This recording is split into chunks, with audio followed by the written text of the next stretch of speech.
हमारे सभी मित्रों को मेरा सादर नमस्कार। मित्रों, आज के इस वीडियो में हम कक्षा 7 विज्ञान से पहले पाठ पादपों में पोषण के प्रश्न उत्तरों का अध्ययन करेंगे। पादपों में पोषण किस प्रकार से होता है, तो ये पहला चैप्टर है कक्षा 7 विज्ञान का। आइए प्रश्न उत्तर का अध्ययन करते हैं। हमारा पहला प्रश्न है, जीवों को खाद की आवश्यकता क्यों होती है? इसका उत्तर आपके सम्मुख है कि सभी जीवों को अपने शरीर के रखरखाव और विकास के लिए ऊर्जा की आवश्यकता होती है, जो हमें भोजन से प्राप्त होता है और पौधों के लिए ये खाद्य पदार्थ से प्राप्त होता है। प्रश्न संख्या 2 है, परजीवी एवं मृत जीवी में अंतर स्पष्ट कीजिए।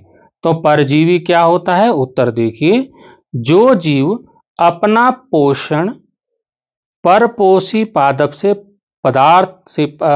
से प्राप्त करते हैं उन्हें परजीवी कहते हैं। जैसे कि अमर बेल है, वो दूसरे पौधे पर पनपती है तो उसे परजीवी कहेंगे।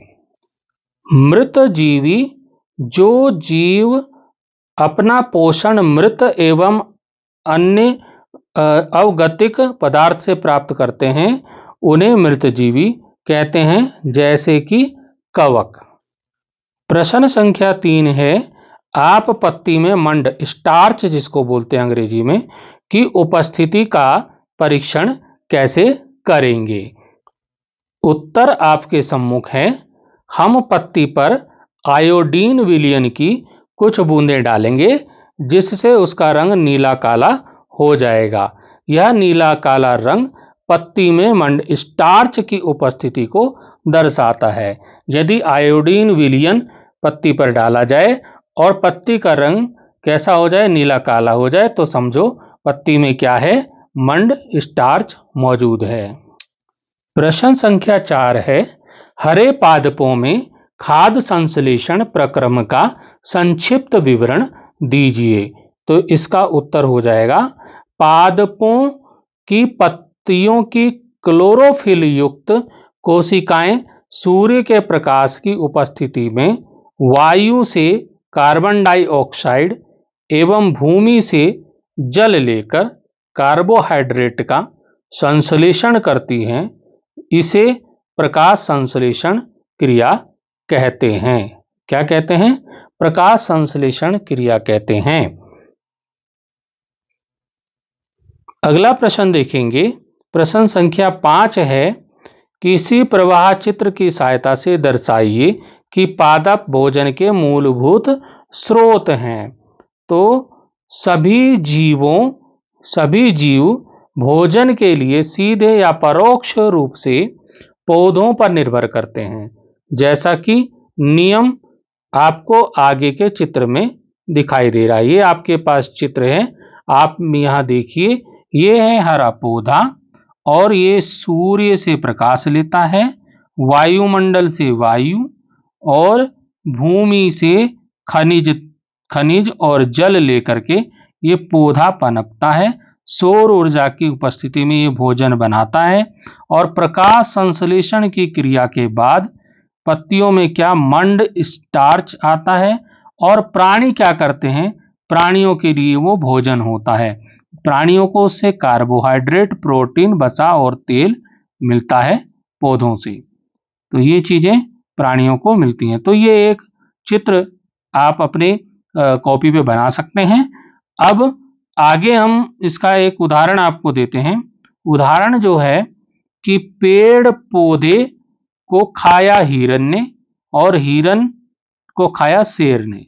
यानी कि अगर घास है, घास पादप है, उसको कीट पतंगे खाएंगे और कीट जब खाएंगे, कीट को कौन खाएगा? मेंढक। और मेंढक किसका भोजन है? सांप। और सांप को कौन खाएगा? बाज। आप इसको समझ लीजिए कि शुरू होगा पौधे से, पादप से, पादप फिर कीट, कीट को मेंढक, मेंढक को सांप और सांप को बाज खाएगा। तो ये भोजन है। यानी कि बाज का भोजन सांप है, सांप का भोजन मेंढक है, मेंढक का भोजन कीट है और कीट का पादप है। इसी प्रकार से शेर का भोजन हिरन है और हिरन का भोजन पेड़ पौधे हैं। कहीं ना कहीं पेड़ पौधों से जुड़े हुए हैं। प्रश्न संख्या 6 है, रिक्त स्थानों की पूर्ति कीजिए। क्योंकि हरे पादप अपना खाद्य स्वयं बनाते हैं, इसलिए उन्हें कहते हैं, क्या कहते हैं उनको, यहां पर लिखना है। ठीक है, तो इस तरह से खाली स्थानों को भरना है। तो मैं भरे हुए उत्तर डायरेक्ट आपको दिखा देता हूं। उत्तर देखिए, क्योंकि हरे पादप अपना खाद्य स्वयं बनाते हैं, इसलिए उन्हें स्वपोषी कहते हैं। तो ये स्वपोषी इसमें भरा जाएगा। दूसरा है, पादपों द्वारा संश्लेषित खाद्य का भंडारण मंड स्टार्च के रूप में किया जाता है। तो ये मंड स्टार्च यहाँ पे भरा जाएगा। ग है, प्रकाश संश्लेषण के प्रक्रम में जिस वर्णक द्वारा सौर ऊर्जा संग्रहित की जाती है उसे क्लोरोफिल कहते हैं। तो इसका उत्तर हो गया क्लोरोफिल। अब आता है घ, प्रकाश संश्लेषण में पादप वायुमंडल से कार्बन डाइऑक्साइड लेते हैं और ऑक्सीजन देते हैं, ऑक्सीजन का उत्पादन करते हैं। प्रश्न संख्या 7 है, निम्न कथनों से संबंध पारिभाषिक शब्द बताइए। जैसे पीत दुर्बल तने वाला परजीवी पादप कौन होगा। उत्तर पर चलते हैं। उत्तर है, पीत दुर्बल तने वाला परजीवी है अमरबेल। तो इसका उत्तर हो जाएगा अमरबेल। इसी प्रकार से ख है, एक पादप जिसमें स्वपोषण एवं विषम पोषण दोनों ही प्रणाली पाई जाती है, उसे बोलते हैं घटपर्णी पीचर पादप। घटपर्णी पीचर पादप बोलते हैं इसको, घटपर्णी को। ग है, वे रंध्र जिसके द्वारा पत्तियों में गैसों का आदान प्रदान विनय में होता है, उनको बोलते हैं रंध्र स्टोमेटा। अंग्रेजी में स्टोमेटा और रंध्र उसको हिंदी में बोलते हैं। प्रश्न संख्या 8 है, सही उत्तर पर सही का चिन्ह लगाइए। अमरबेल उदाहरण है किसी का, किसका, स्वपोषी का। यहां पर उत्तर दिए हैं स्वपोषी, परजीवी, मृतजीवी और परपोषी। तो इसका क्या उत्तर हो जाएगा। इसका जो उत्तर है वो पहले भी आया है और ये परजीवी का उदाहरण है। अमरबेल उदाहरण किसका है, परजीवी का उदाहरण है। इसी प्रकार से दूसरा प्रश्न है इसमें, कीटों को पकड़कर अपना आहार बनाने वाले पादप का नाम है घटपर्णी पीचर पादप। प्रश्न संख्या 9 है, कॉलम ए में दिए गए शब्दों का मिलान कॉलम बी शब्दों से कीजिए। तो डायरेक्ट उत्तर पर ले चलता हूं। यह है 9वें प्रश्न का उत्तर। तो इसमें कॉलम ए और कॉलम बी है। कॉलम ए में क्लोरोफिल, क्लोरोफिल कहाँ होता है, पत्ती में होता है। तो इसका सामने का हो गया पत्ती, ये मिला हुआ है, आंसर है ये पत्ती। इसी प्रकार से जो नाइट्रोजन है वो जीवाणु के लिए काम आता है। और अमरबेल क्या है, अमरबेल परजीवी है। और जंतु क्या है, परपोषित है, दूसरों से भोजन प्राप्त करता है। और कीट भक्षी जो है वो है घटपर्णी पिक्चर पादप। प्रश्न संख्या 10 है, निम्न कथनों में से सत्य एवं असत्य कथनों का चयन कीजिए। उत्तर देखेंगे, प्रकाश संश्लेषण में कार्बन डाइऑक्साइड मुक्त होती है, असत्य। क्योंकि प्रकाश संश्लेषण में ऑक्सीजन क्या होती है, ऑक्सीजन पैदा होती है, ना कि कार्बन डाइऑक्साइड। तो ये असत्य हो गया, उत्तर क्या हो गया, असत्य। दूसरा है, ऐसे पादप जो अपना भोजन स्वयं संश्लेषित करते हैं मृत जीवी कहलाते हैं, असत्य। जो अपना भोजन स्वयं संश्लेषित करते हैं वो मृत जीवी हो ही नहीं सकते, तो असत्य है।